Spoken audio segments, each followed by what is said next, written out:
Hey, this is Oteil. If you're liking what you're hearing, head on over to patreon.com/comesatimepod and get your bus pass for an extra episode every week. Welcome back to another episode of Comes a Time. That's Oteil. That's Mike. We had you do this one, buddy. You're glowing over there. I'm still floating an inch off the ground. We had John Greenewald from the Black Vault. This guy is in my top 3 UFO people that if I could wave a magic wand or rub Aladdin's lamp. And I just emailed him on Patreon and he said, sure, I'd love to be on the podcast. And I'm lucky I didn't fall over.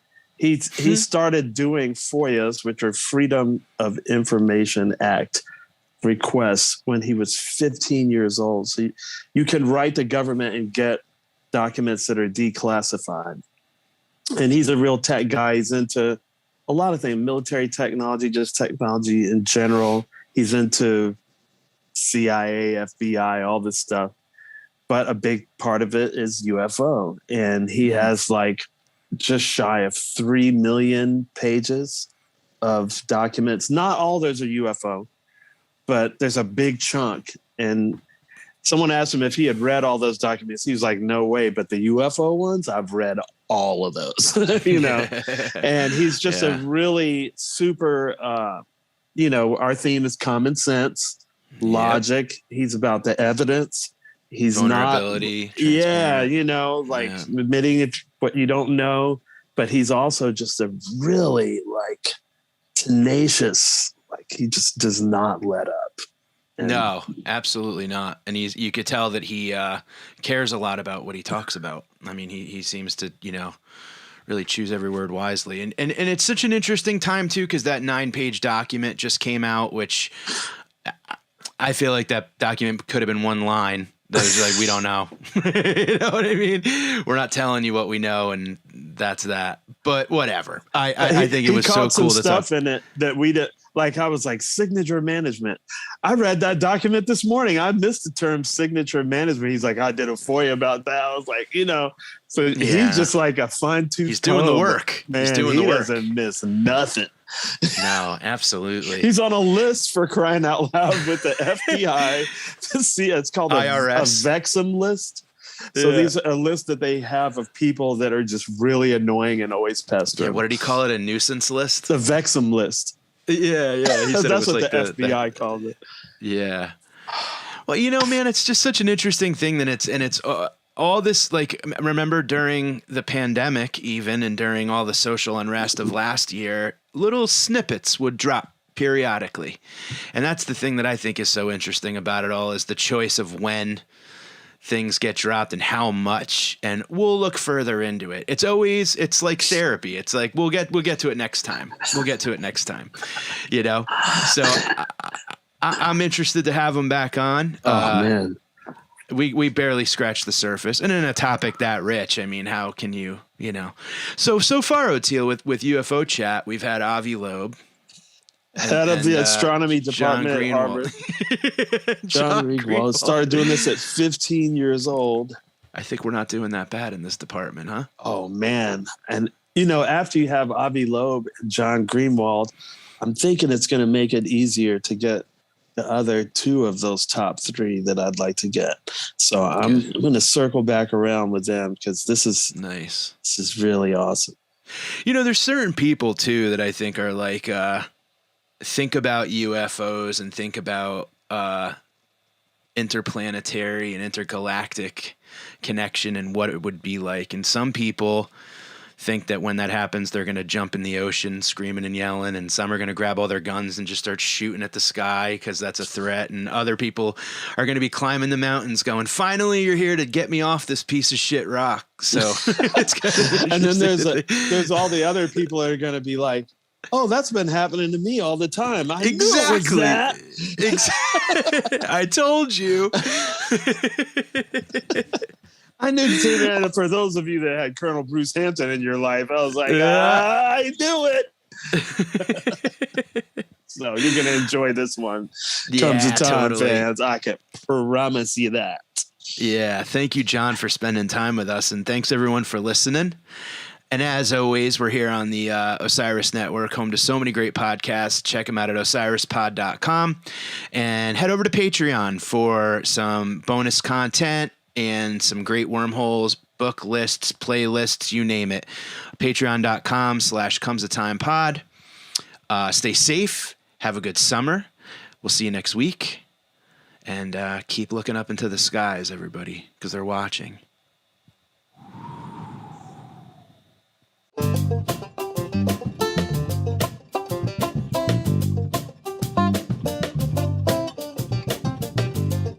John, I like you have the branded shirt. Yeah, I appreciate it. You know, it made it a lot easier than trying to figure out colors and shirts, and then will people be judgmental on what I'm wearing? I'm like, all right, I'll just make a shirt. Just make it real easy. Yeah, that's a really nice. I like that. Yeah, I feel bad that I don't have one of those yet, but it will be soon. No, that's cool. I like your shirt. No, it's very, very cool. In my earlier streaming, I would for television, you cannot wear stripes and you got to wear solid colors. Long story short, after like 5 or 6 web streams, I ran out of colors, and I'm like, well, you know, if people see me in the same stuff, well, they, you know, again, you worry about that judgmental thing. So anyway, yeah. I worry too much. I know. That was like an early on Zoom podcasting moment where it's like, I need to sit down and pick out like 20 something t-shirts to Zoom with. Yeah, that's right. But we're glad to have you on, man. This is perfect timing. I'm going to admit I'm like completely freaking out right now because you're one of my top 3 like favorite UFO people that I trust. And I know that's not the only thing that you do. But when you said, sure, I'd love to come on, I was just like, I felt dizzy. So this is great, man. I appreciate that. Thank you. No, it was great to get your message and happy to do it.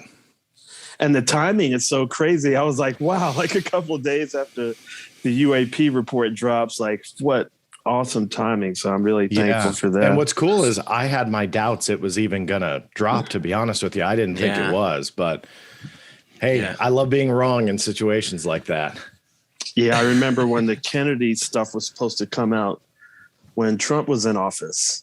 And so that's why I had my doubts about the UAP. I was like, yeah, they're going to kick this can down the road, you know. But so, which some would say maybe they still did. On a lot of documents they did. Yeah, that was not as well publicized, but you must have paid attention. But yeah, there was a lot of documents that they still, despite Trump's, you know, order and desire, they still held on to him. And then after Trump was told, he goes, yeah, okay, I'll support it. So. Yeah. Well, I have to admit a bias in this to start off with that, you know, I don't want to say it's a not, but it just, a lot of it feels very orchestrated to me. And I wanted to ask you how you felt about it and just like spell out a few of the things that make me feel like that. The first thing is that the military and government officials and mainstream media all did like a simultaneous 180 in their posture towards the UFO subject, right? It was just, and I know the New York Times article precipitated that, you know, like kind of burst the dam. And so I was like you were, and I'm sure everybody was like, wow, all right, they're not going to roll the corny music and make jokes about little green men. We can actually talk about it like adults now, like super relieved for that, you know? But then also, like the seemingly like simultaneous rebranding across the board again with military, mainstream media, and government officials calling it UAP. And then also like, you know, the Space Force, like I think they've had a Space Force for some time. Yeah. But, you know, it just seems like the whole thing just all at once was just like, really? Like it just didn't feel very subtle. Is that off the mark, do you think? No. In regards to the Space Force, I mean, you're on the same wavelength, I think, for those that are paying attention to the military. I mean, Space Command has been around for many, many years through the U.S. Air Force. And obviously they turned that into Space Force. So Space Command was essentially the same thing. So that, in my opinion, was nothing ever new. It was just simply a rebranding, so to speak. So I've always separated that part in my mind. I think that may have been a little bit more of a coincidence. I think Trump wanted a legacy for expanding the military in a way, and ultimately just rebranded a section that was already there. And I think that they're, essentially still trying to find themselves as well. But I felt that was always connected. In regards to UAP, there has been a 180. And I'm trying to figure out exactly what the reason is there for that, just simply because is it that they were forced to address it? Because if they kick the can down the road on this one again, I think the public is too loud with social media and their drive to get to the truth. So I think that they had no choice but to do a 180, say we're taking it seriously, we can't answer it, and then in the end, maybe get some more money and formalize the whole effort. I don't think they had any other choice, to be honest with you. So it's not a surprise to me, but in the same breath, I'll say it's really surprising how it all played out. Yeah. So you think it's just the advent of social media, YouTube, all that, and it's like they can't ignore it anymore. It just got too big. Yeah, I mean, I think when it comes to the people, not to sound cheesy here, but the people have a lot of power, and I think social media in a way has taught them that their voice will echo if they do it correctly. I mean, I don't agree with some of the people out there and with the rhetoric that they have and so on. But if you do it properly and demand answers in the right way, you get things done. You really do. I mean, if you do it properly, you get things done. So I think that social media has strengthened our ability as the general public to push for answers, whether it be about UFOs or anything else. But it allows us to do that. Even in the sense of, like, we've talked with folks about, the powers of psilocybin and various different mushrooms. It's citizen science, it's citizen research, and that voice is getting louder and louder. So, these companies need to start paying attention to it. And that's where you'll see more of that, arm of pharmaceuticals and, funding. So we have you to thank, John, for that they're doing the reversal, because you've been at the forefront, man, with all these documents and stuff, and what I consider really sober and trying to stay out of. I hate to see the UFO people just turn on each other. It's like, God, we're such a small group of people. Like, it's like the left does it. Don't like cannibalize each other.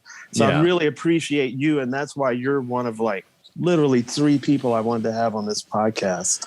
So thank you for that. Of course. No, I appreciate it. And I appreciate the kind words, but there's quite a few names that have helped get this topic forward, and moving that goalpost. And, not everybody agrees. I always love conversations where the other side doesn't agree with me. And it's great when some people just don't have to throw sand in the sandbox. But in the same respect, you see others that, they eat each other alive. And it's too bad. I mean, this topic, nobody has the answer. If they tell you they have the answer, they're lying to you. Run away. Nobody. Again, no one has the 100% ultimate answer. So that's why I like conversations like that with someone who doesn't agree, but will fire back respectfully.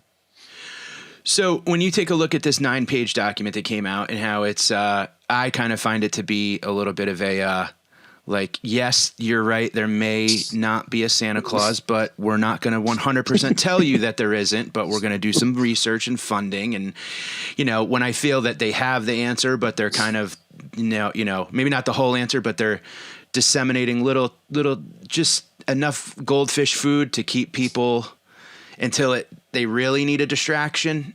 And then half of Florida's underwater. Okay, well, here's the UFO. Yeah. Is that where, I think some of us that don't trust anything that the government says. You know what? I'm right there with you. I mean, I've done this for 25 years looking into government secrets, and I always read into everything. I don't always say it publicly, but it makes you wonder what type of things are they trying to cover up with this? And then you see what was going on at the same time that this UFO report came out with the hotel or the condo collapse in Florida. And that's right. When read the Chauvin verdict or the sentencing, that's when I was rapidly refreshing the DNI website, because I figured that at that moment, with all the media camera running that, I figured that at that moment they would go ahead and drop it. Most people then in the news cycle would focus on Chauvin for a little bit. And then the UFO report is an hour, plus old. And that doesn't sound like it would make a big deal, but to the news cycle, it would, because then you get into Friday night, the Friday night news programs are already written and done. And so then you buy yourself, a couple of days. And generally when the government releases stuff like this, you'll notice that they do it on a Friday early evening. And it's for that reason. Then the news cycle's over for the week. The Saturdays and Sunday shows. Yeah, sure. They may have it. Yeah. You never fire someone on a Monday. Yeah, that's right. but that's the tactic, and that's the strategy. And when everybody was, refreshing, I start my day at 4 a.m. anyway, but people were automatically refreshing all day long, and I won't lie. So was I, just not as frantic until later in the evening. But you do notice those tactics, and it's not unique to this UFO report. You see that with a lot of different topics, because again, that will bypass the media cycle and buy them a couple of days. And then in those couple of days, other news stories happen that they have to cover that Monday, and then it kind of gets a little bit lost in the weekend shuffle. Okay. One thing I really wanted to ask you about, and I cannot remember, I was trying to go back and find which podcast you said it in, but Susan Goff. Yes. She is the current Pentagon spokesperson, right? Mm-hmm. And I guess there was somebody before her, and then they put her in. And can you explain to everyone what her former job was before this? Sure. So just to give a very quick groundwork, she was, or is, I should say, the Pentagon spokesperson that is solely responsible for responding to UFO or UAP inquiries.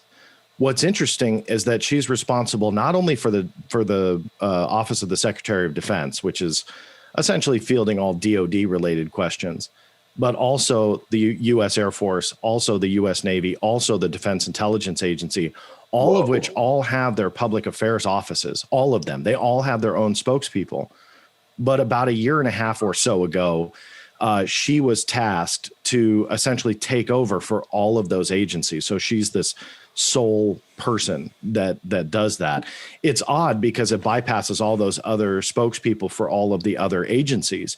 Prior to Susan Goff, when I would talk to the Defense Intelligence Agency, I would talk to the Defense Intelligence Agency, and that particular spokesperson would give me on the record comments. Same with the U.S. Navy. There was a story I broke in September of 2019. It was the first time that they had ever said that those 3 videos were unidentified.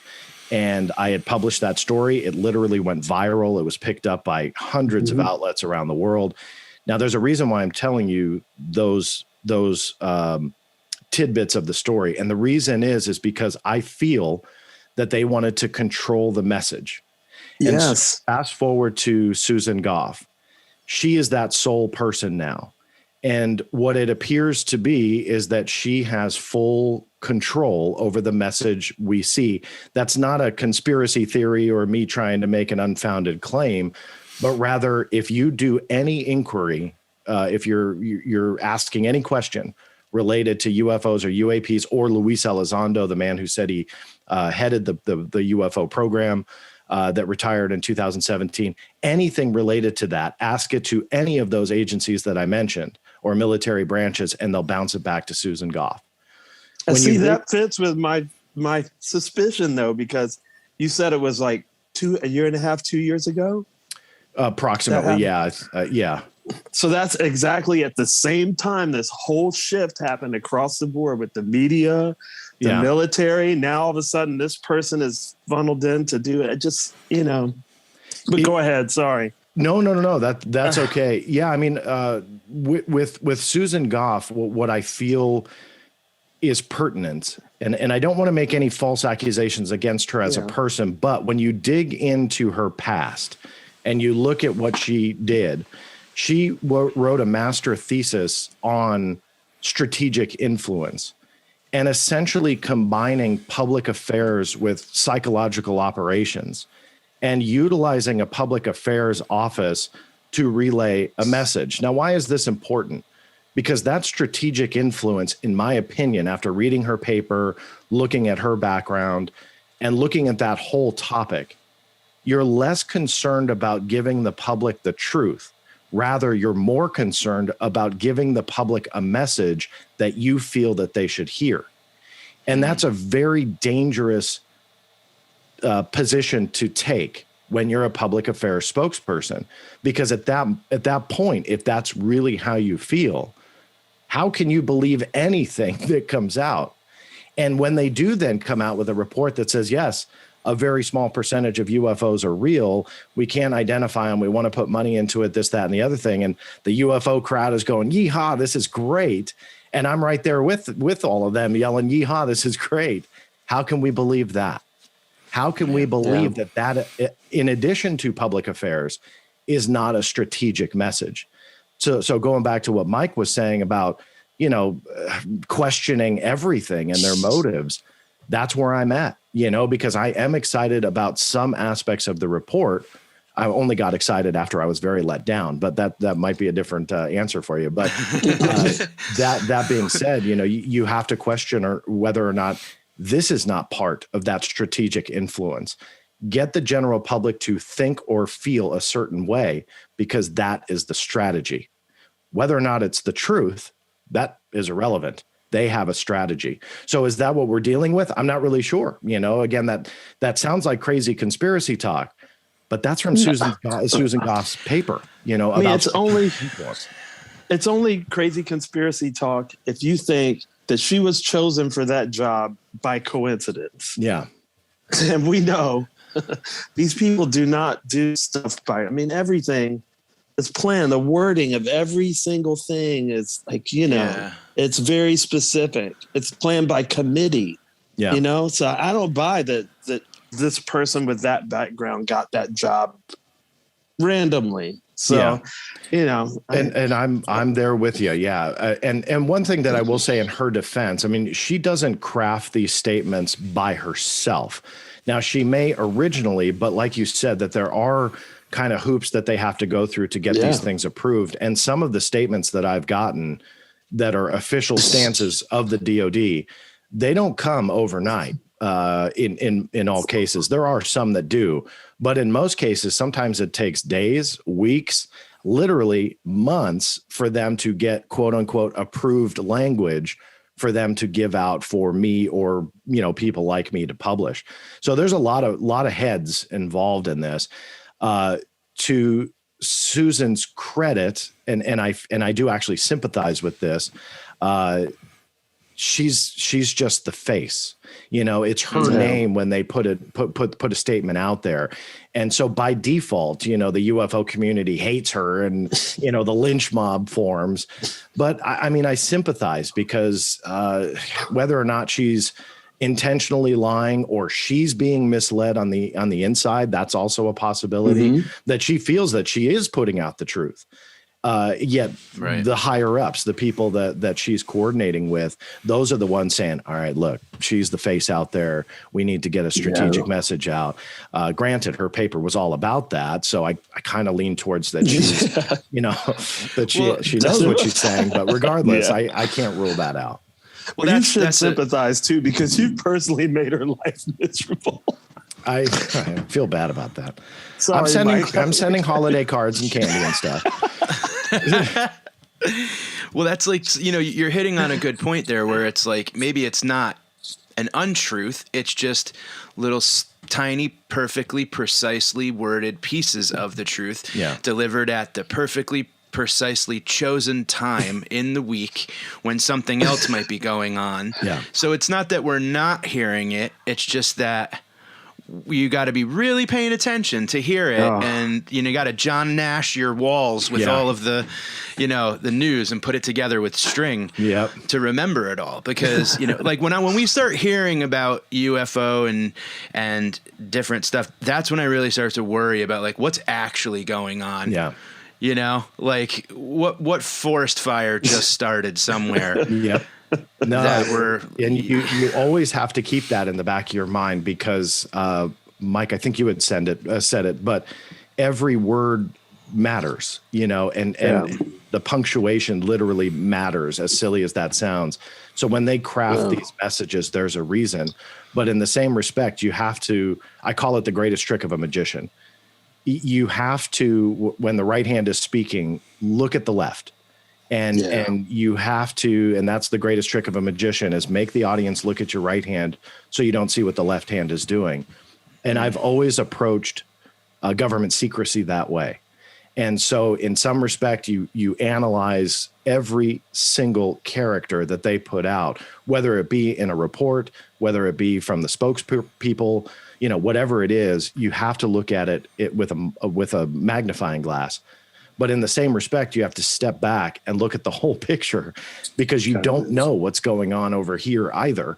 And that for me is very much the challenge with all of this, because you do wrestle so many things when trying to get to the truth. The strategy behind it all, the semantics behind it all, you name it. I mean, it is somehow entrenched in all of this. And so that's what makes it very, very challenging. Well, I know that you have, even with the careful crafting of every statement that comes from Susan and whoever was before her, you've actually had them conflict with each other. Apparently they weren't. Can you talk about that a little bit? Like, Sure. Wait a minute, you said this before, and now, you know, apparently the committee wasn't talking to each other well enough. Yeah. Or they changed their mind. I don't know. Yeah, that's happened more times than I've wanted to count, wherein, you know, they'll say one thing and either evidence shows something else, or they will contradict themselves. In one particular case, I think it was December of 2019, if memory serves, I was researching a story, writing a story, and the Pentagon has kind of flip-flopped on whether or not ATIP, the Advanced Aerospace Threat Identification Program, had anything to do with UFOs. Now, originally it was vague, but it seemed like it did. Then they said, no, it did not. Then in June of 2019, New York Post wrote, yes, it did. Christopher Sherwood was the spokesperson. Then they flopped again in December. And that was after Susan Goff then took over. Christopher Sherwood, again, was prior to Susan Goff. Now, what happened when I was pursuing the story was I asked Susan Goff for a comment on something. And she said, essentially, and I'm paraphrasing here, by the way, we need to correct the record on past statements on ATIP.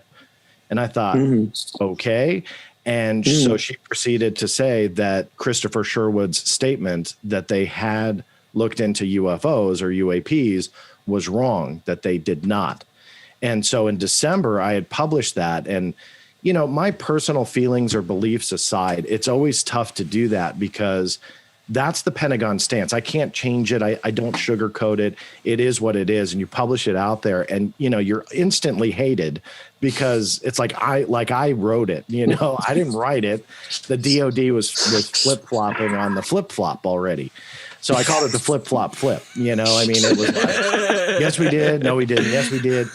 And to kind of close that story. So after I had written that, it wasn't until, let me see, COVID has screwed everything up in my brain. I don't even know what too. So it's end of June. I can't even believe that. But the beginning of this year, just a couple months ago, really, after 2021 began, she issued another much longer statement about ATIP, she being Susan Goff.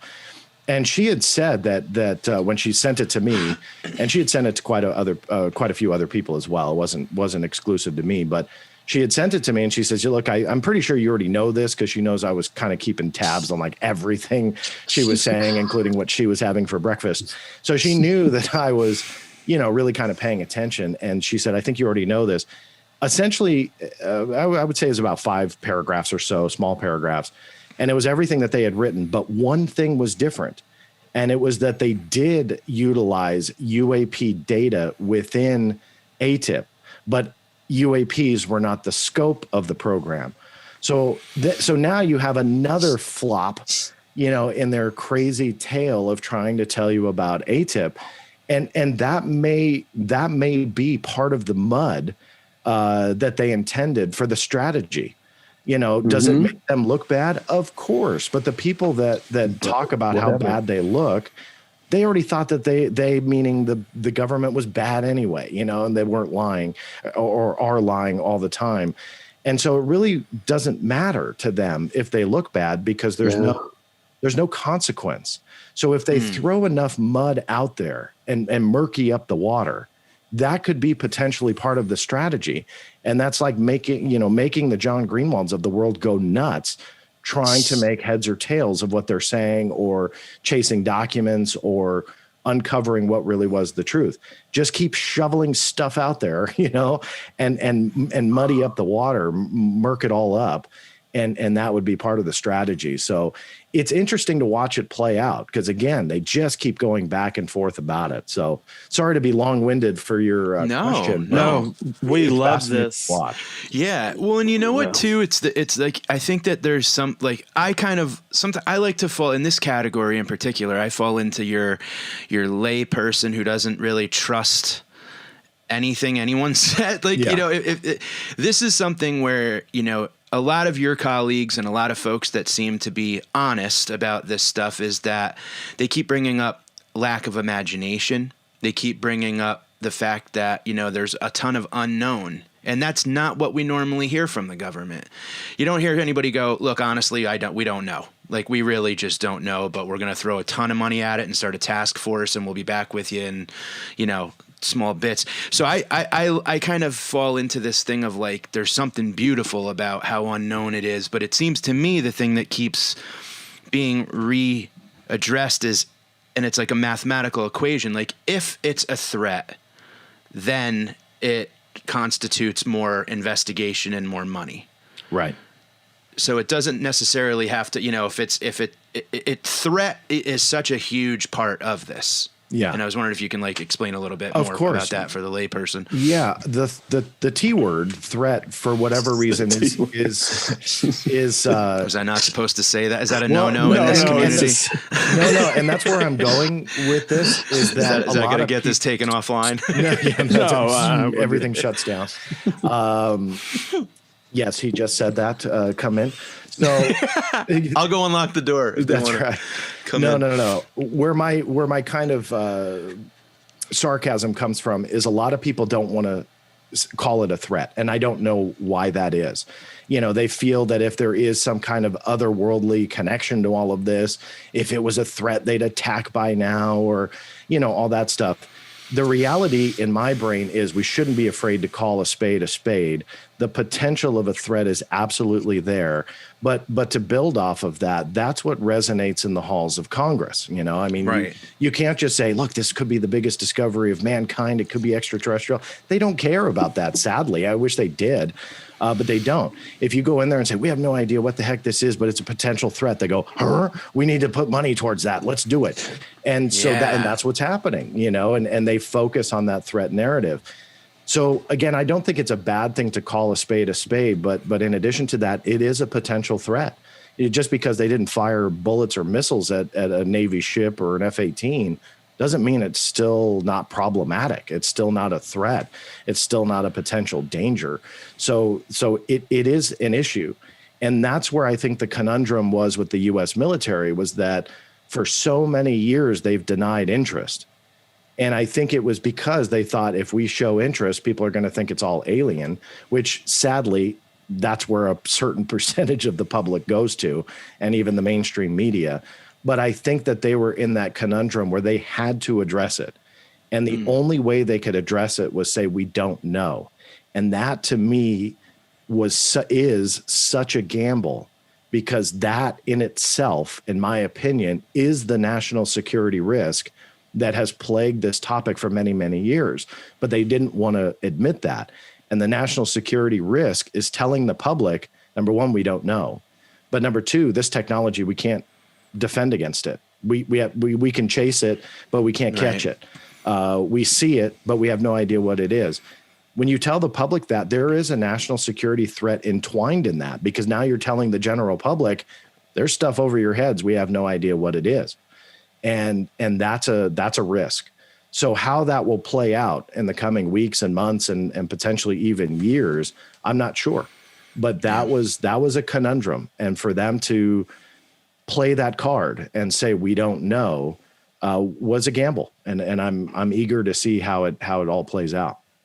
The threat gets even worse. I mean, you deal with people like Captain Robert Salas, telling when they turned off all the nukes and they couldn't do anything about it. That's that's a pretty major emergency situation, Yeah. It just frustrates me because I hear this talk about money. It's like, I know they can't say it, but it's like, not like you haven't been spending trillions of dollars off the books on studying this stuff. Like, there's no way anybody will ever convince me of that, Yeah. But before October of 2017, when Luis Elizondo came out and said that they were investigating UFOs, what you just said was the focus of my research from 1996 on. And I tackled every government agency and military branch there was. And I felt comfortable and still feel comfortable that prior to that 2017 timestamp, where they, essentially admitted that they were looking into this, I was able to prove with evidence that they absolutely still were investigating it years prior to that. But on top of it, for me, and I've tackled every government secret you could likely imagine, it was the most easily proven cover-up that I would tackle, meaning that there was more evidence to that than there was to pretty much anything else that I tackled. It was too easy to prove this massive cover-up. Cover-up of what? I mean, your guess may be as good as mine, and anybody listening, again, would be as good as mine, simply because we just don't know. But it was easily proven that they were covering it up. So now they're at least talking about it. But I feel that what you had said, that they were spending, a ton of money, they absolutely were. And evidence shows that they were collecting the intelligence from around the globe, that there were incidents that they could not explain, that there was technology exceeding the known human technology at the time. I'm not saying that just defaults to alien, but what I mean is what I've done, and I just posted one on Twitter last week, and all social media platforms, but it was a document that showed that they were looking at objects, and this was in the late 1940s, that were far surpassing the airspeed records of anything that we had for more than 50 years. So if the document wasn't lying and all a concocted, delusion, which I don't think that it was, this FBI record, I don't believe was all falsified, then you're looking at technology that just we did not see as humans for at least 50 years. Was it top secret classified technology? Absolutely. But as history has also shown, the U.S. government or military will sometimes come out and say, okay, those UFO sightings in the 1950s, in the CIA's case, they said that was us. And they tried to blame the U-2. The problem was the problem was no one did their research. So I dug in, not to go off on a tangent, but I want to hear this. Tangent away, my man. So, all right, well, I'll dig into that one really quick. So the CIA said exactly that. They tweeted out a statement. This goes back probably about 5 years.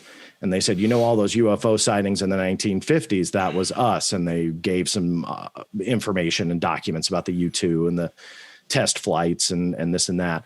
So I dug in on a couple different levels. And through the 1950s, yes, there was a huge influx of sightings, more so in the beginning of the decade versus the latter, mostly concentrated on 1952. The problem with the U-2 was they didn't start flying it until the mid 1950s. So they seemingly didn't want you to think about the beginning part of that decade. So I dug into it that way with the documented history of the U-2, and nothing made sense. I also dug into it via FOIA, and I went to the CIA and requested everything internally that went into crafting that tweet. Because just like spokespeople, when they tweet stuff out, they don't just think of something and go, yeah, that sounds cool, let's just put it out there. No, same deal. They got to go through approvals. the stamp of the CIA, the image of the CIA, the branding of the CIA is on there. So they have to do the approvals. So I went after the documents, and what came back was like one email thread, and it was the names were redacted, so you don't know who it is. But essentially it was a CIA employee. And it was, I think it was World UFO Day, if I remember correctly, that they were trying to, latch on to. He sends it to a higher up and he goes, hey, how about this?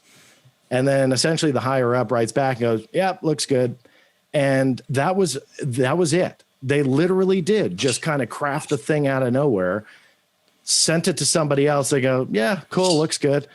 That was it. There it goes. So my whole point is that they wanted to give a message, but the actual evidence, the documentation, and the history didn't prove it at all. So that's the length that they go to with UFOs. And it's ludicrous because on the surface, I would venture to guess 98% plus read that and went, oh, wow, look at that. Yeah, probably all the U-2 flights. Very small percentage actually would fact check it. And that's what I think the government and Big Brother and those that are essentially keeping the cover up, whatever that cover up is, banks on the fact that nobody will fact check them.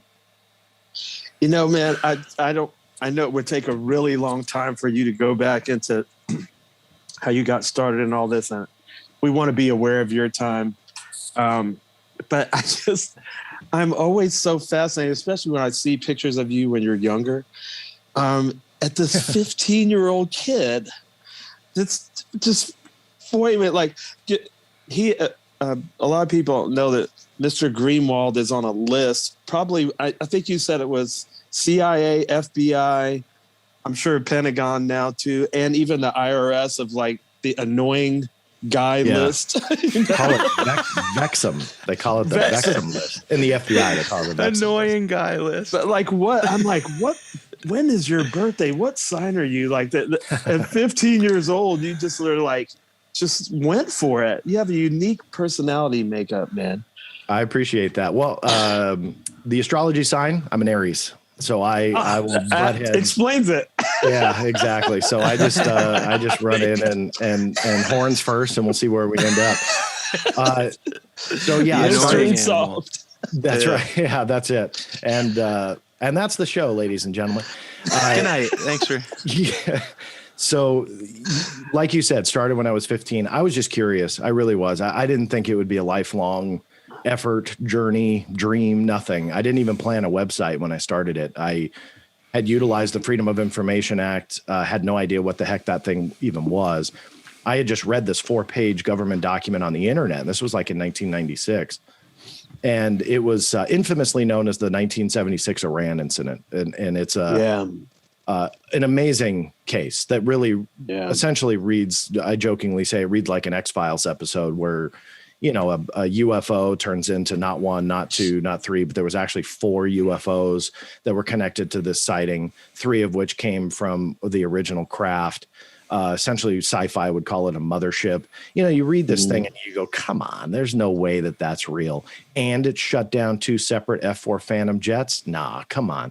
One of which actually almost either landed or hovered right above the earth. Nah, there's no way. And yet it was chronicled in this 4-page document. So I got hooked, and they talked about this website, talked about, the Freedom of Information Act. I was like, what the heck's that? But they said, copy and paste this letter, put your name and address on it, send it off. And this agency called the Defense Intelligence Agency would send you the document. I had no idea what the heck the FOIA was or what the DIA was at the time. Wow. And I go, well, it's free. Cool. So I, here's my address. Yeah, exactly. Here, big brother, look. Put that on a list somewhere. Yeah, exactly. Vans started showing up almost immediately. So sure enough, the document was 100% real. They sent me the record, and I was hooked. So I ran back to the internet, and at the time, like Google, I forget when Google was founded, but Googling wasn't even a word yet. I mean, it was at the time I was using Alta Vista, and I remember that because I still have the printout of like the first page or 2 of how many hits that Alta Vista would come up with. And it was still like 800,000 or 900,000 websites at the time. Now it's, 500 trillion websites if you Google UFO, but I was seeking a website that had UFO documents on it. And I truly thought that was going to be my way to the truth, meaning, hey, if anybody's going to tell me the truth, the government's going to tell me the truth, right? And I was 15, I was stupid. I learned where I was wrong on that. But that was my mindset, and there was no website that had any of that. So I literally created it and then would file more FOIA requests because there was no documents that I could find other than, various little things here and there. But it was so hard to sift through what is real, what is not, what is bunk, what is fabricated, what everything was. And so that's why I started utilizing the FOIA. I started firing off 20, 30, 40 requests at a time. And at that time, they wouldn't accept them via email. So I would send out, stacks of envelopes with stamps, licking stamps and, putting these things out there, and started getting the documents back. And so now wow. I'm just shy of 3 million pages online. Yeah, it's been a journey, and approaching my 25th birthday of the website. I'm much older now, but 25th birthday of the website. So wow, it's been a quarter crazy century ride. Of work. Yeah. Yeah. Now you put in a it way, that do way, you think that have a drink? Yeah, I know. Yeah. In a way, do you feel like they're thrilled? The government's thrilled for the John Greenewalds of the world that do put the stuff out there, and they don't have to confirm or deny. They're kind of just like, in a way, do you feel like they might kind of be like, well, these guys are doing our job for us, and one day we could just go, some of that might have validity, some don't. We're going to get back to you on it. Thanks for listening. We'll be right back after this. What's up, everyone? I'm Mike. And I'm Oteil. And these are our Sunset Lake CBD gummies that are almost gone. Sunset Lake CBD is a farmer-owned business that ships CBD products directly from their farm to your door. For years, Sunset Lake was a Vermont dairy farm producing milk for Ben & Jerry's ice cream. In 2018, they diversified and started growing hemp for CBD. And with a product for everyone, they offer pre-rolls, hemp cigars, and hemp flowers, as well as tinctures, gummies, and CBD-crafted coffee to help with stress, aches, and pains. Sunset Lake CBD saves you money by shipping high-quality CBD products directly from their farm to your door.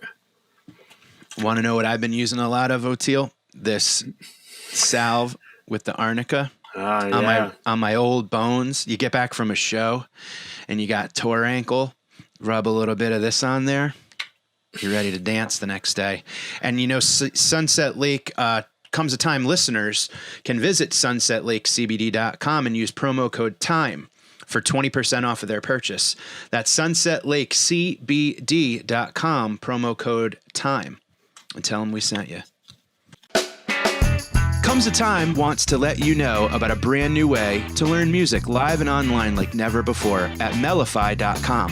Have one-on-one lessons or hangouts with some of the top touring and studio musicians around. Join weekly skill-based masterclasses or band focus groups like Fish Fridays and the Goose-centric Western Sundays. Mellify stands apart from all other live virtual platforms featuring multiple camera angles for teachers and students from a single device. Personalized chats, in-platform file sharing, and bulletin boards between every artist and student. Develop your sound with Grammy award-winning pianists like Tal Cohen and Alex Brown, and acclaimed orchestral artists including Andrea Bocelli's own Caroline Campbell and Pia Toscano. Players like Tim Sparks, Tim Kuiper, members from Eggy, The Slip, and Matis Yahu's band. Study or hang out with modern-day jazz greats like Ari Honig, David Chiverton, Daniel Zamir, and dozens more. Sign up at mellify.com. That's MELOPHY.com. And use the code TIME to save 20% on your first session today. Thanks for listening. Yeah, I think it likely varies from agency to agency. And one of my favorite stories is, this was probably going back a good 15 years. And I got this email from someone who said that they were from the Pentagon. And they said that they were so-and-so, and they named their name, and they were part of the FOIA process. So I had recognized the name from that. And I said, okay, look, your name is out there being connected to writing me letters. So how do I know it's you?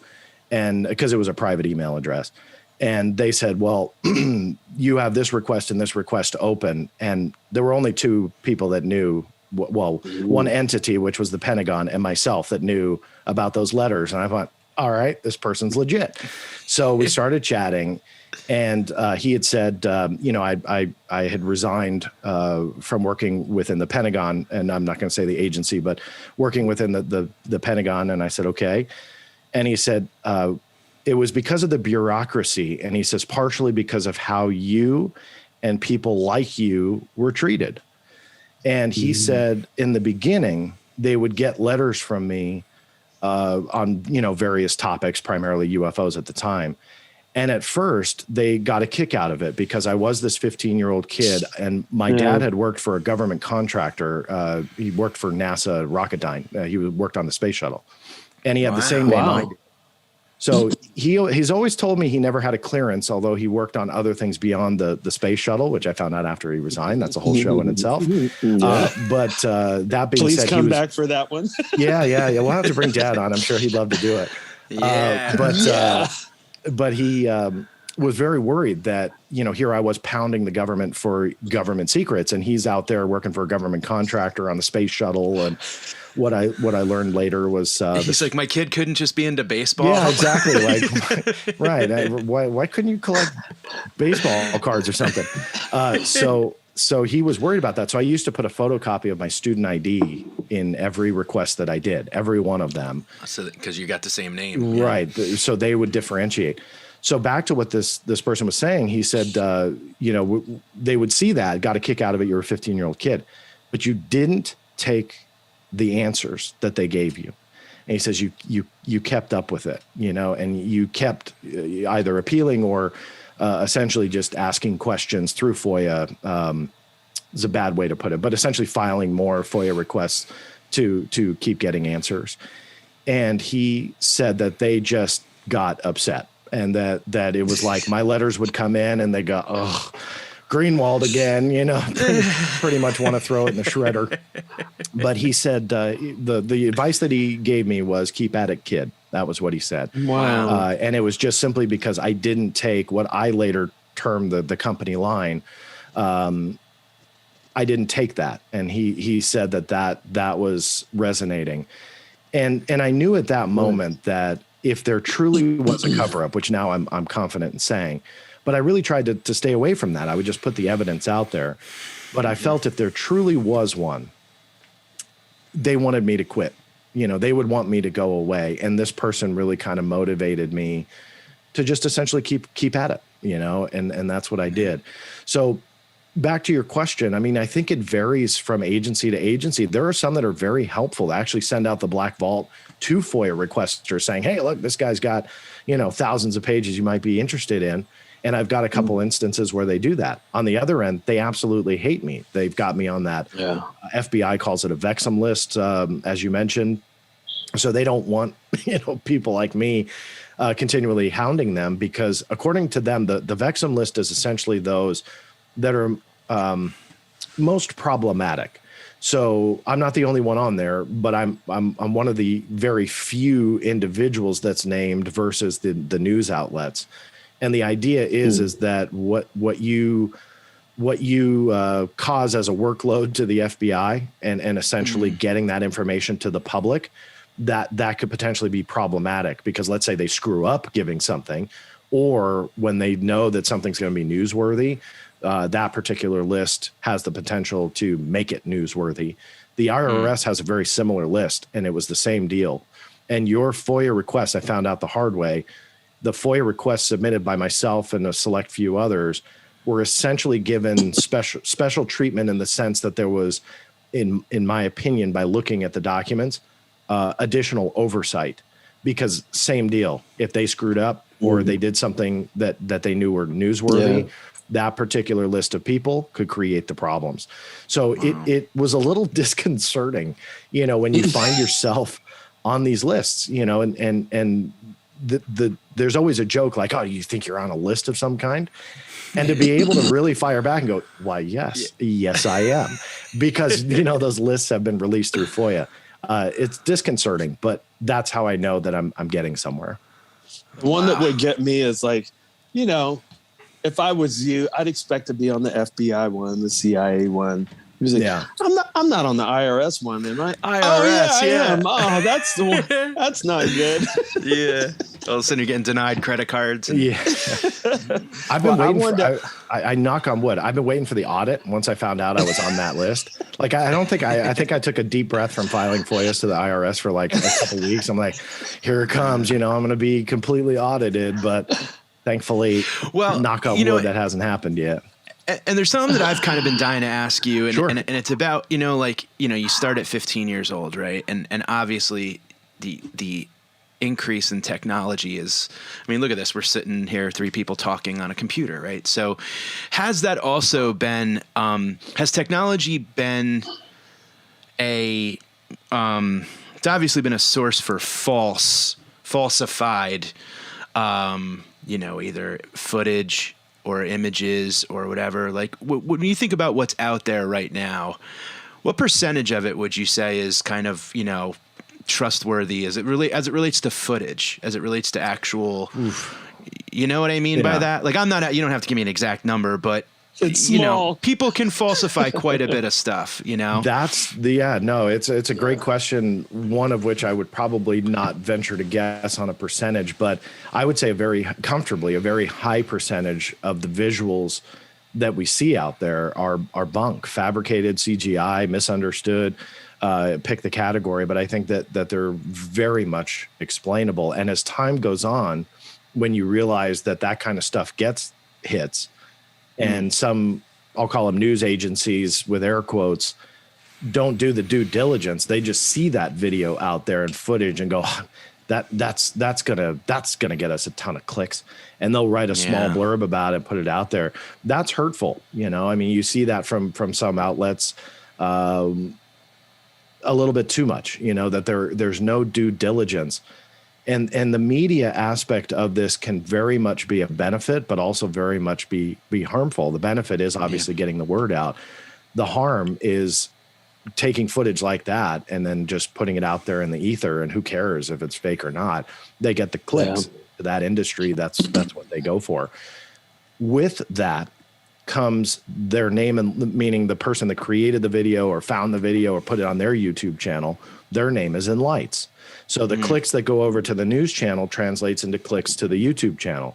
One of the prime examples that I feel, I don't know if it started the whole thing, but I'd put up an argument that it might have, was a UFO video that was allegedly these UFOs in Haiti.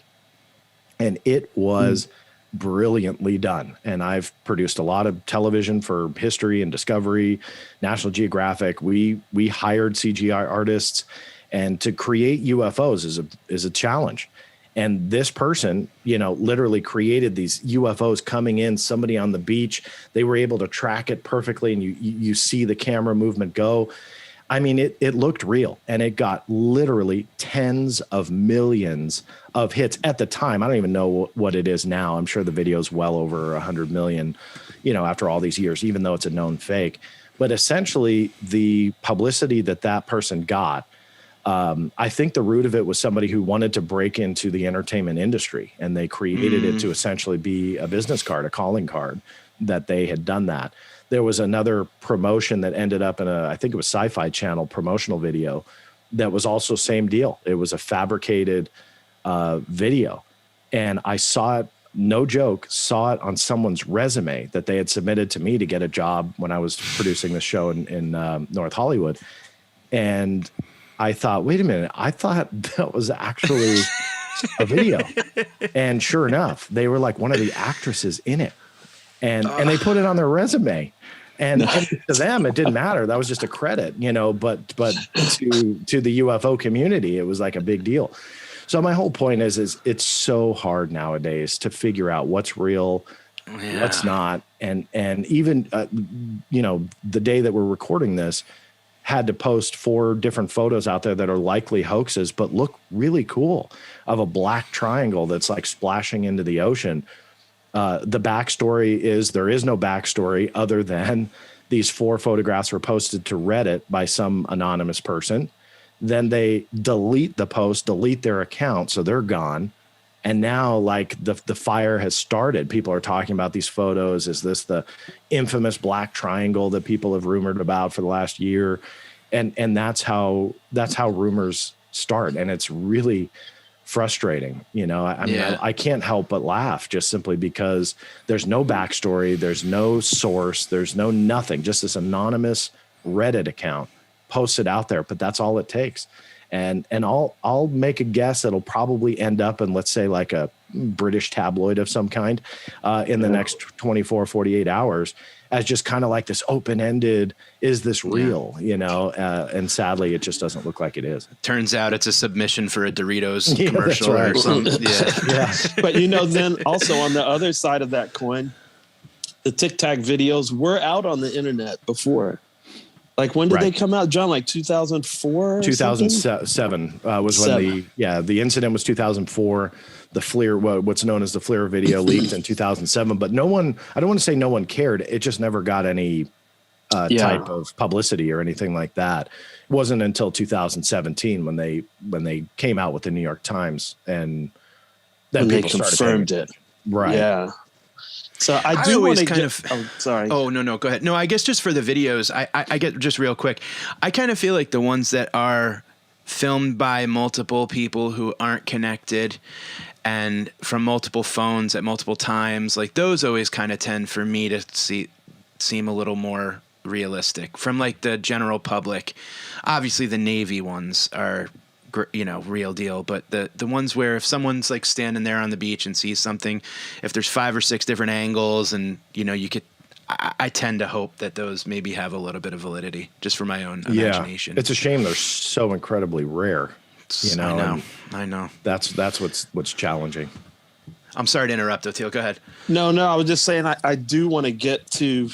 You mentioned earlier what you are excited about in the UAP report that just came out. Mm-hmm. And I do want to get to that. But before, I still want to, if we could do this quickly, I still want to unpack my negative bias as I've noticed what Susan Goff's job was before this. I also want to unpack a little bit of Luis Elizondo. I really appreciate that, as skeptical as you were of him, that you had him on your show, and it was really cool that you did that. And I felt like you didn't really let him off the hook that much too. So thank you for that. But, you know, I just have a hard time because he was a counterintelligence agent before, we know that narrative is everything. And I just, you know, so how do you feel about that, especially now after having met him and interacted with him? I'd be lying if I said I didn't like him. He is incredibly likable. We have spoken on the phone away from doing my show. I mean, I would collectively say for hours. You know, I mean, he's just a very likable guy, and dare I say we're friends. You know, meaning it was such a rocky start for people who have followed me. And the Black Vault's stance on all of that. I was highly critical to the point where I don't regret asking any of the questions that I did. I would, if I did it all over again, I'd ask the same ones. I'd push the same issues, even though some of them may have answers now, definitely not all. I wouldn't do anything over. What I did apologize to him on the air for was if something felt personal, because then I felt myself sounding like it was personal. And it wasn't. From day one, it never was. But for me, you see so many charlatans come out and make these claims about the government this, and I worked on that, and this and that. You have to ask those questions. You just do. And when it comes to my show, I tried to get him on for a couple of years prior, and finally found a direct contact with him, and just said, okay, look, you know, this is who I am. Like, I'd love to just chat with you because, this is seemingly now becoming personal, mostly fueled by those, social network feuds. And this was very territorial. You either were like the biggest fan of Luis Elizondo or not. And if you were to question anything that he said, they would come after you, and viciously. And so that would escalate into the aura of this personal battle when it never was. And that's very influential, to two people that aren't talking. It's very influential to think, boy, that John Greenewald's a true, what, he's making it personal when it's not. So I had found a way to contact him directly. And I said, look, this is who I am. Had apologized privately later, publicly, when I had him on my show, just saying, look, this isn't personal. I apologize that it has gotten to this point. But he himself said, ask questions, even, I'm paraphrasing, but even with what I tell you, question everything. And I've had that quote on the top of the page that I deal with topics that involve him, from him, with credit to him, because he's right. We should be able to have these questions asked, and you should be able to ask these questions without fear that, either he's going to get upset or the entire UFO community is going to get upset. So to go back to your question after that groundwork, sorry to be long-winded. No, it's great. Really do like the guy. But we have to continue to ask for evidence from all sides. As much as I've hounded on the government and Susan Goff, I hound on Luis Elizondo as well. And somebody told me something on social media one time. I wish I remembered their name and I'd credit them. But essentially they said truth will survive all forms of scrutiny. So, because they were seeing that I was just getting lambasted by some accounts on social media. And they were like, what does it matter if he asks questions or tries to pursue evidence? If what we are being told is the truth, there's nothing that I will do or say or ask that will deter that or discredit that. So if what we're dealing with is the truth, it will survive all forms of scrutiny. That was so motivating to me because that was what I was doing. I just wasn't eloquent enough to actually say it in those words. And he summed it up in a comment perfectly. And I've always been motivated by that because, you know what? It will survive all forms of scrutiny. So there are many unanswered questions, some of which I did ask Luis Elizondo on my show, some of which I do believe were not adequately answered. And I don't speak for him, but I would say that he would likely agree with this next part, that we don't have the full story from the Pentagon, nor do we have the full story from Luis Elizondo. I think that he would agree with me saying that, whether it be an NDA, whether it be a security clearance, whether it be whatever it is, we just don't have the full story. And that to me, although I've backed off of beating the dead horse on some of these questions, I think they're still important. We need to answer them. We need to figure out why the government is so adamant about talking about his position, which they still maintain. They said he had no assigned responsibilities on the program. Love that. The no assigned responsibilities, but then he was in the program. It's like, oh God, come on. And that's, I don't understand the tactic. I mean, generally with cover-ups, you can see or figure out some kind of logical motive. For this, I can't figure out the motive. That doesn't mean that they're telling the truth or lying. But for me, I'll say it this way. As an investigator, you got to deal with all possibilities until you can't anymore. And for me, I can't figure out what motive they would have to say ATIP did not investigate UFOs. Could Christopher Sherwood have made a mistake, that spokesperson who said, yes, they did?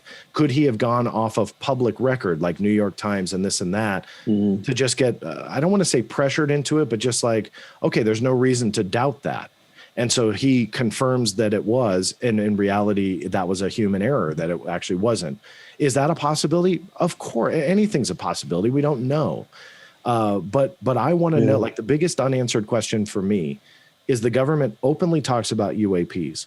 They have a task force investigating them. They're looking into them. They're potentially, not even potentially, they're more formalizing the process.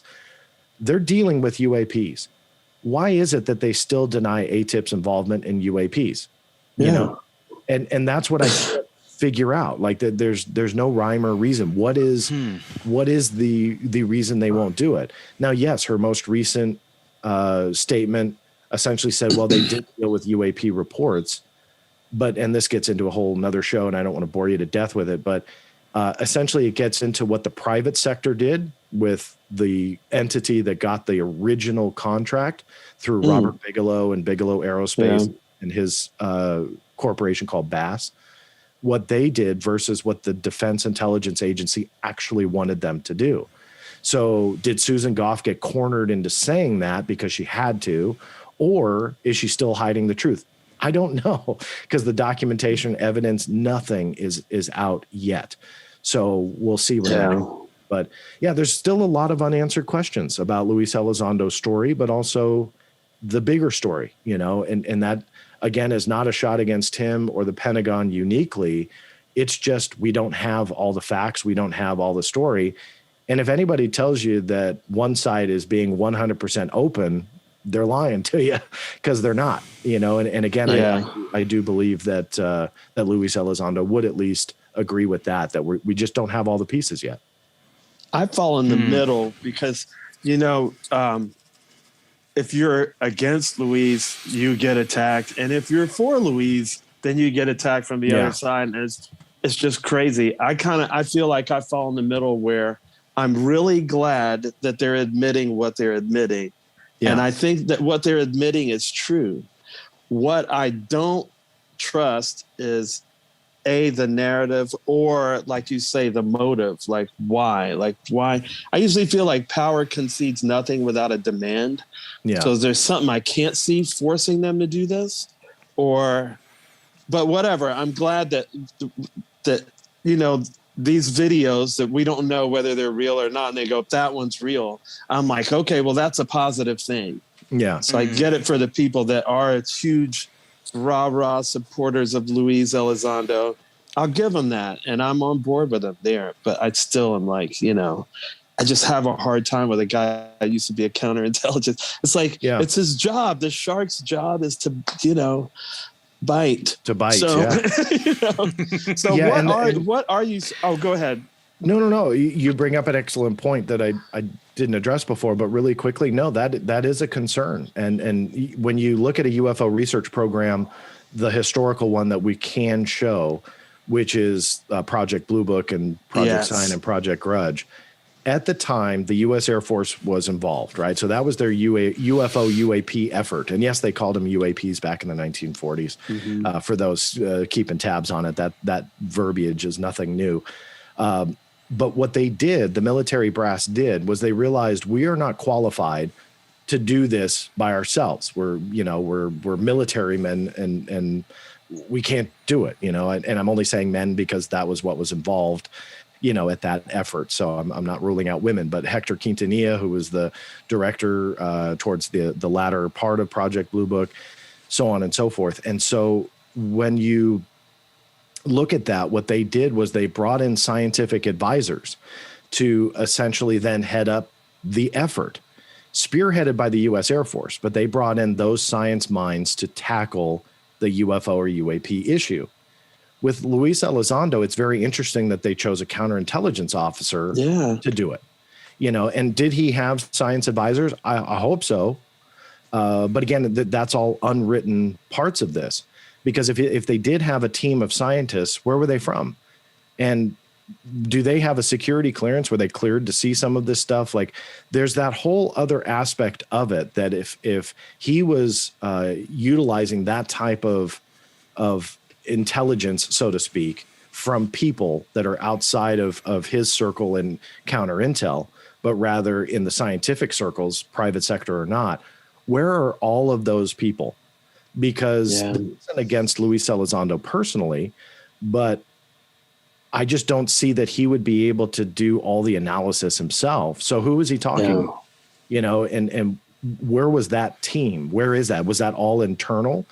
Then if so, where is everything then? I mean, because in programs like that, you do create reports, you do create a paper trail, you do create essentially budgets to do what you need to do. And when you start digging into all of those different aspects of the story, that's where a lot of questions arise. And one part of what Luis Elizondo has said was that they were pulling money from something else to bring it in and essentially bootstrap this program. Well, they have oversight and audits for a reason within DOD. You can't just kind of like go, all right, give me $3 million and we'll call it a day.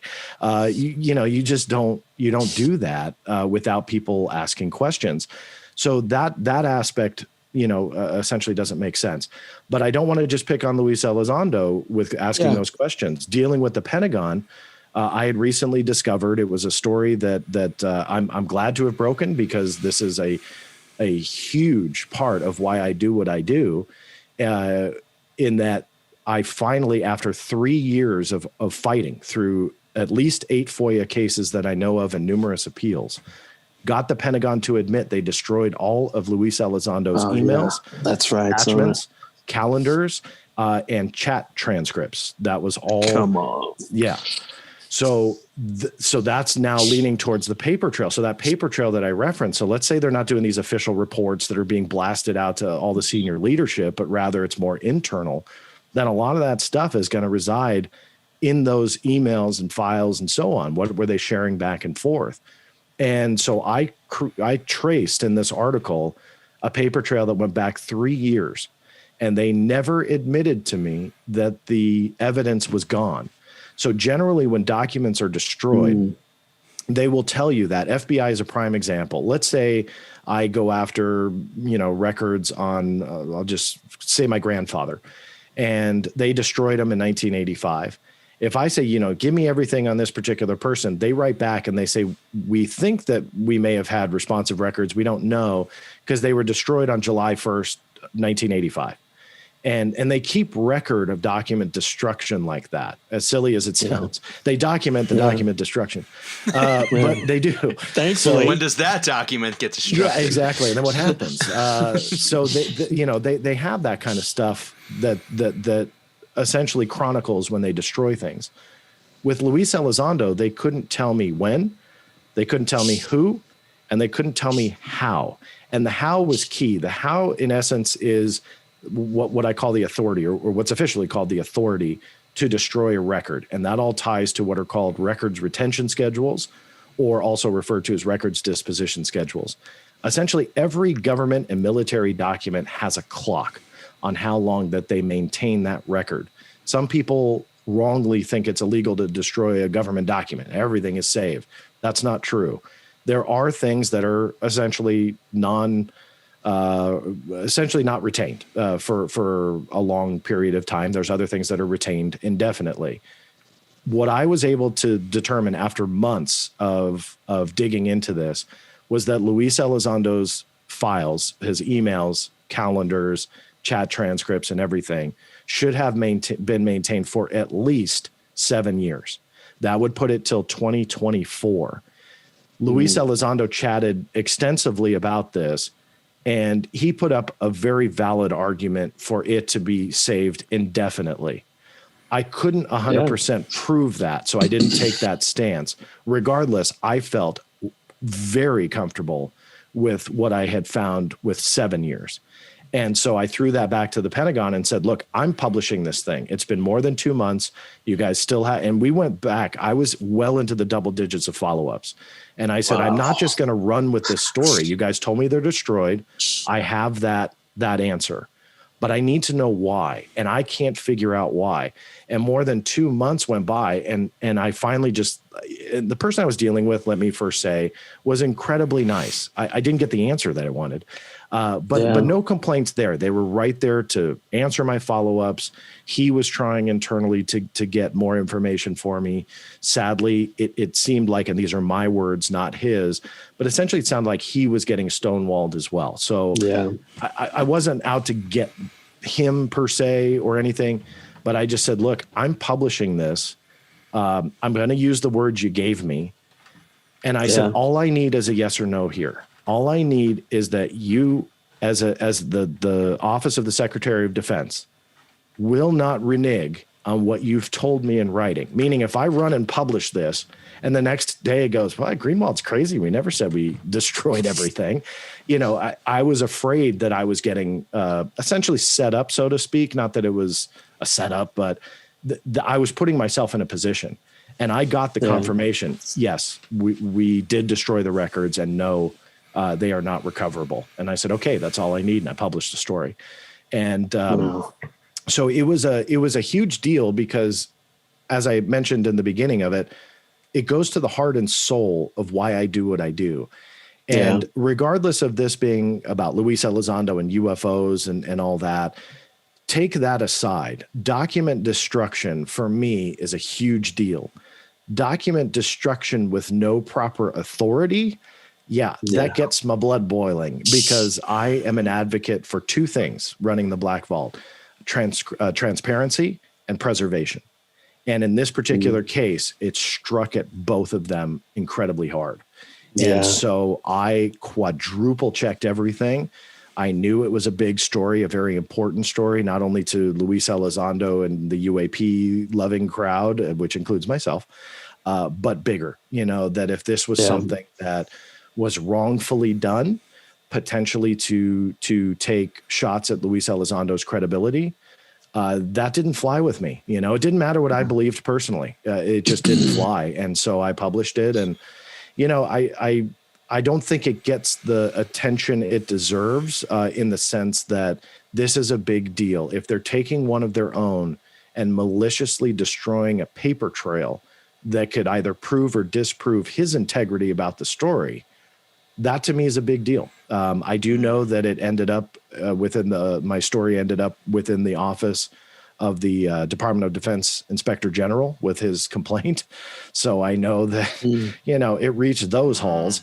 Where it's going to go after that, I'm not really sure. But a very long-winded way of saying both sides of this story have many unanswered questions and have done things or said things that don't match up. And so for me, I don't take a side. Like you had mentioned, there are sides. You're either with us or against us. Well, no, we should just be on the side of asking questions until we get the truth, which is where I consider myself. But common sense, logic and common sense. But sadly, a lot of people don't care about those two things. I did want to be aware of your time and just have one last question for you. And that is getting back to what you said before about that there are some things that you were excited about in the UAP report and that weren't just huge disappointments. So maybe we can end on a positive note. Sure. Yeah. Positive notes are always good. So with the UAP report, of course, I was disappointed from the starting gate, meaning I got it, had immediately put it on the Black Vault because the DNI website kept crashing and so on. So as I'm like programming that on one monitor, I'm like trying to read on the other one, and look through it. And it was a very big letdown. So I had gotten it out there on my site, kind of took a deep breath, so to speak, and read it again. And then you realize, okay, there are some tidbits in here. There's some nuggets there where I was let down. No visuals, no cases, no dates, no times, no nothing. And for me, again, being that researcher, that would have been golden, because that's what I call FOIA fodder. You go after that type of material. But what you do see is that there was a small percentage in this report, after they kind of blow things out of the water, so to speak, birds and all their silly explanations. Birds. But then I still wanted to see seagulls in there. If you watch Mick West, it might be an inside joke, but I mean, swamp gas. Swamp gas. Yeah, that would be another one that you would think you'd see in there. So regardless, you get beyond that. And then all of a sudden there's this very small percentage reference to cases that have had near misses. So they're physical objects of near misses in the air, but also other ones exhibiting essentially extraordinary capability, that they were intelligently controlled, even what they called signature management. So essentially, in my opinion, like a stealth capability that they could take their signature that they create and manage it, essentially either maybe make themselves disappear, make them look like something that they're not. That's all technology that we're exploring right now through DARPA and some other agencies. But regardless, that's from a militaristic standpoint, a huge value, but also shows intelligence, also shows potential threat, also shows something that we need to understand. So when you look at those small paragraphs, you realize they are seeing stuff that's worthy of scientific investigation. They are seeing stuff that we need to look at. And I think that that's where that's where the gold lies, within a very big letdown, just because we didn't get the, the eye candy. Everybody wants visuals and footage and photographs and so on. But when you look at that, there are those golden nuggets that you just have to look at, process, and go after. And I can tell you that report launched more than 45 FOIA cases for me. So I went through and literally line by line and tried to figure out what I could FOIA from that line. Because to your point, everything matters. And it's true. Yeah. Everything does matter. And the moment something is published on an official level, whether it be from a spokesperson's office or report or whatever it might be, the moment that happens and it's put out there, it's citable in a legal sense.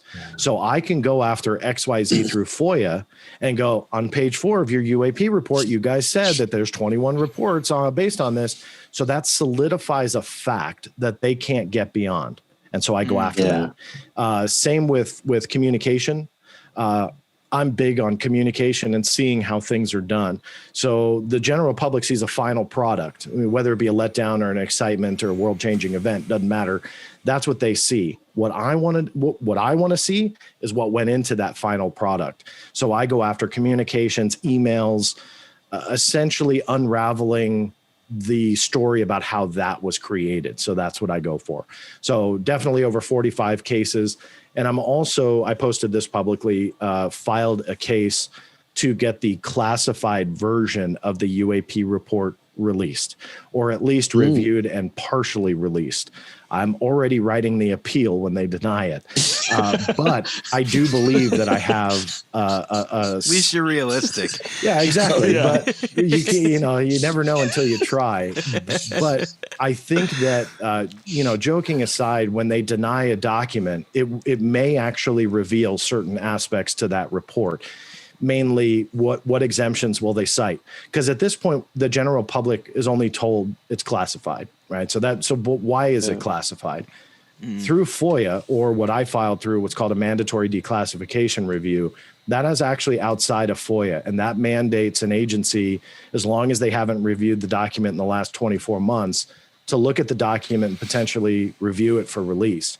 So they can classify whatever they want. Whether they can maintain the classification, that's a different story. So general public is told, it's classified, but I want to know why. So if they do exempt it outright, they have to tell me why. So if it's exemption B1 of the FOIA and it's national security, that's going to tell me more of the story. Even though I didn't get a single character from the report, now we know the threat to national security. If they only exempt it for sources and methods reasons, generally that's like under a B3 exemption generally, because an internal statute would say, no, we can't release this. That will also tell me a story. If it's a combination of exemptions, that will tell me a story.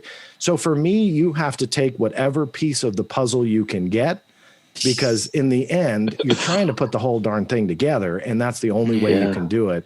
And for me, just being told, it's classified, that's not good enough. And so this case will potentially tell me why. And then when I appeal it, that's where I think I have a little bit of a trick up my sleeve where I'll get something from it. Everything, likely not. And to your audience portion that may be laughing like, haha, he'll never get it. You're in full, that is. You're likely right. I'm not aiming for the full thing, though. I'm looking for the segments that can get released, because sometimes they will reveal those dates, those times. I don't know what's in the classified report, but again, that's what you go for. And that's what you try and get, because that piece of the puzzle connects to 12 others, and that's the only way that you can actually do it. But it's the portion that actually would be revealing. And that's what I'm going for. And to close that thought, I do have numerous examples of classified reports that if you just let them sit, executive order mandates, I think, like at least 25 years that they would sit there classified. However, I've been able, through either MDR or FOIA, get them out and partially declassified. That tells part of the story. And it's always fun to see when they create those documents, like a top secret document, they'll put at the bottom, don't declassify before. June 1st, 2055 or whatever it is. So to see that in 2021, you're like, yeah, that's a win, even though partially it's redacted, but it's very exciting to see that you've circumvented the natural process of it being declassified, and you filed a case to get it. Keeps me motivated. Puts a smile on my face in the morning. You've had some good successes with appeals, man. Well, I appreciate that. Some failures too. I won't shy away from the failures. There's probably more of those, but that's why you try, though. It's those rare successes. Oh man. Well, I am one of the people that lives off of those successes of yours. So thank you so much, man. I have so many more questions I want to ask you. And just come back. Would you come back and do this again? Of course. Yeah. You guys are a lot of fun. I would come back anytime. Great. Well, I've just been staring that skull behind your head deeply into my soul. I feel like it knows my social now. It's staring right back at you. It'll tell me what you're really thinking here when we're done. Yeah, buddy. When you find out, let me know. I talked about this really quickly on a live stream the other day, but my son is 7. And so he gets a kick out of putting stuff behind me. And this is his drone. This is his UFO drone that he wants in. He put the skull up there. There was one live stream he actually did. He did a really good job of it. A baby Yoda, because he knows I love Star Wars. And so he taped it behind me. So yeah, there's all sorts of random stuff. If you watch my live streams, they'll just pop up randomly. One time, people squint going, "What's that behind him?" It's my 7-year-old. He loves to do it. So I just roll with it. We'll just go. Nice. It's fun for me. I screenshot stuff and then zoom in trying to see what it is. So tell him I said thanks. Well, who knows what he'll discover, man? You started at 15, Yeah. Now he's starting at 7. He I hope he gets interested. He said something the other day about an alien. He's like, "Daddy, you must love that, right?" I was like, "Why?" He goes, "Because it's got aliens in it. You love aliens." Oh, all right, you're beautiful. Catching on. I'm gonna cry. So he gets it. Awesome. I love it, dude. You're amazing. Can't wait to have you back on. Anytime. I really appreciate it. Thanks for the invitation, and thanks for good, fun conversation too. I always enjoy that. Man, thank you so much. My pleasure.